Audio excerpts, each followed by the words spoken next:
ಭಾಳ ವರ್ಷಗಳಿಂದ ನನಗೆ ಪರಿಚಯ ಇದ್ದಾರೆ.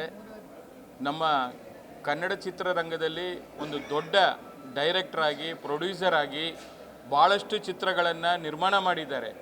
ಅವರ ಚಿತ್ರಗಳನ್ನು ಕೂಡ ನಾವು ನೋಡಿದ್ದೀವಿ. ಜೊತೆಗೆ ಅವರ ಯಜಮಾನರು ಶ್ರೀವತ್ಸ ಅವರು, ಗೌತಮ್ ಶ್ರೀವತ್ಸ ಅವರು ಕೂಡ ಆತ್ಮೀಯರಾಗಿದ್ದರು.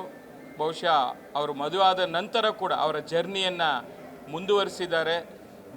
ನಮ್ಮ ಭಾರತೀಯರು ದೇಶಭಕ್ತಿಯನ್ನು ಇಟ್ಕೊಂಡು ಯಾವ ರೀತಿ ನಾವು ಪುಸ್ತಕದಲ್ಲಿ ಓದಿದ್ದೀವಿ, ಅದೇ ರೀತಿಯಲ್ಲಿ ನಿಜ ಜೀವನದಲ್ಲಿ ಕೂಡ ನಮ್ಮ ಈ ವೀಕ್ಷಕರು ಏನಿದ್ದಾರೆ, ಭಾಳ ಜನ ಈ ಒಂದು ಆಜಾದ್ ಭಾರತ್ ಚಿತ್ರದ ಮೂಲಕ ಇಡೀ ಹಿಂದೂಸ್ತಾನ್ ಏನು ಹೇಳ್ತೀವಿ, ಭಾರತದಲ್ಲಿ ನಮ್ಮ ಈ ಒಂದು ದೇಶಭಕ್ತಿಯಿಂದ ಈ ಥರ ಕೂಡ ನಾವು ಚಿತ್ರವನ್ನು ಮಾಡ್ಬೋದು ಅಂಥೇಳಿ ಇಡೀ ಜಗತ್ತಿಗೆ ತೋರಿಸ್ಕೊಟ್ಟಿದ್ದಾರೆ.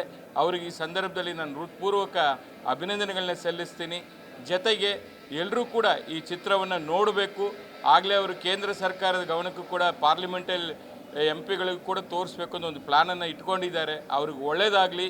ಈ ಒಂದು ಚಿತ್ರ ನಮಗೂ ಕೂಡ ನೋಡಿ ಭಾಳ ಖುಷಿಯಾಯಿತು. ನಮ್ಮಂಥ ದೇಶಭಕ್ತಿ ಇರತಕ್ಕಂಥವ್ರು ಎಲ್ಲರೂ ಪ್ರತಿಯೊಬ್ಬರು ಕೂಡ ಈ ಪಿಕ್ಚರ್ನ ನೋಡಬೇಕು. ಮತ್ತು ರೂಪಾಯಿಯರ್ ಮೀರಾ ಒಂದು ಪಾತ್ರಕ್ಕೆ ಅಭಿನಯವನ್ನು ಮಾಡಿದ್ದಾರೆ. ಆ ಪಾತ್ರಕ್ಕೆ ಜೀವ ತುಂಬಿದ್ದಾರೆ.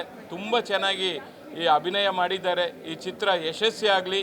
All the best for Azad Bharat.